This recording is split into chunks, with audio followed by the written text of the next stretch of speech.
வயிறார கேட்க மாட்டான், கூச்சப்படுவான். சத்தியமா நான் அப்படிதான்.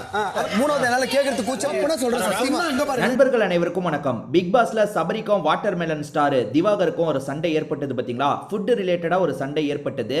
அந்த சண்டையை பொறுத்த வரைக்கும் ப்ரோமோவை பார்க்கும் போதே திவாகர் பக்கம் தான் நியாயம் இருக்கிற மாதிரி தெரியுது தான் நான் சொன்னேன். உண்மையிலேயே திவாகர் பக்கம் தாங்க அந்த விஷயத்துல நியாயம் இருந்திருக்கு.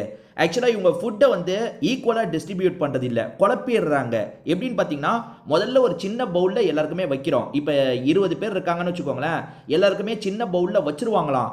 வச்சதுக்கப்புறம் எதுவுமே மீதி இருக்காது. 20 பவுலோட முடிஞ்சிருமான்னு கேட்டிங்கன்னா அதுதான் கிடையாது. அதுக்கப்புறமா சாப்பாடு இருக்கும், வேண்டியவங்க வந்து வாங்கிக்கோங்கன்னு சொல்கிறாங்க. இது எப்படி ஈக்குவலாக டிஸ்ட்ரிபியூட் பண்ணுறதா இருக்கும்? நீங்கள் சமைக்கிறத 20 பாகமாக பிரித்தா ஏற்றுக்கலாம், அப்படி சாப்பாடை பிரிக்கவே முடியாது. ஏன்னா குழம்பை எப்படி பிரிப்பீங்க, எப்படி பொரியலை பிரிப்பீங்க, அதெல்லாம் வாய்ப்பே கிடையாது.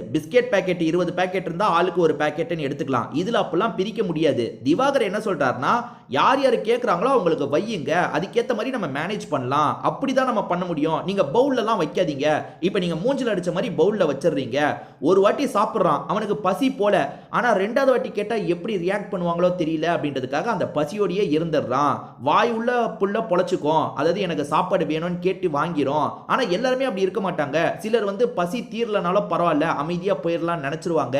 அப்படின்ற மாதிரிலாம் சபரியை பார்த்த மாதிரி திவாகரை எக்ஸ்பிளைன் பண்ணிட்டு இருக்காரு. அப்போ உடனே கானா வினோத் இருக்கார்ல, நீங்க சொல்றது உண்மைதாங்க, நான் இது 100% ஏத்துக்கிறேன். ஏன்னா எனக்கே பசிலாம் தீரல. நான் முத வாட்டி வாங்கினேன், ரெண்டாவது வாட்டி வாங்கினேன், மூணாவது வாட்டி வாங்குறதுக்கான வாய்ப்பு இருந்தது. ஆனா போதும், என்ன நினைப்பாங்களோன்றதுக்காக நான் நிறுத்திட்டேன் அப்படின்ற மாதிரி சொல்றாரு.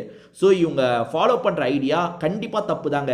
எப்பவுமே ஒரு சமையல் செய்யறோம், கண்டிப்பா 20 பாகமா பிரிக்க முடியாது. நாளைக்கே வந்து ஆளுங்க குறைஞ்சு ஒரு 10 பேர் இருக்காங்கன்னா கூட 10 பேருக்கு பிரிச்சு வைக்கிறதுக்கான வேலையை பண்ணலாம். 20 பேருக்கு பிரிக்கிறது ரொம்ப கஷ்டம்.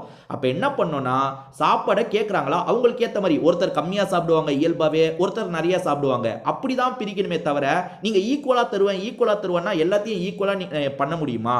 இப்ப சாப்பாடு விஷயம் எடுத்துக்கோங்க, எல்லாத்தையும் எப்படி நம்ம ஈக்குவலா பண்ண முடியும்? சாப்பாடையே ஈக்குவலா பண்ண முடியாது. அதுல திவாகர் என்ன சொல்றாருன்னா, இவங்க ஓரவஞ்சம் காட்டுறாங்க. இப்ப எப்படின்னா, அவங்களுக்கு வேண்டியவங்க, அதாவது அந்த கிச்சன் டீம்ல இருக்கவங்களே, இப்ப எஃப்ஜி எல்லாம் அந்த கிச்சன் டீம்ல இருக்கான், அவன் ஆதிரிக்கு நிறைய வைப்பானா, திவாகருக்கு அதிகமா வைப்பானா சொல்லுங்க?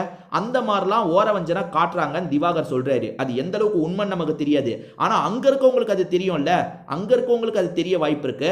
போக போக ஒவ்வொருத்தரா எனக்கும் இந்த மாதிரி நடந்தது, எனக்கு கம்மியாக தான் வச்சாங்கன்னு அட்ரஸ் பண்ண வாய்ப்பு இருக்கு.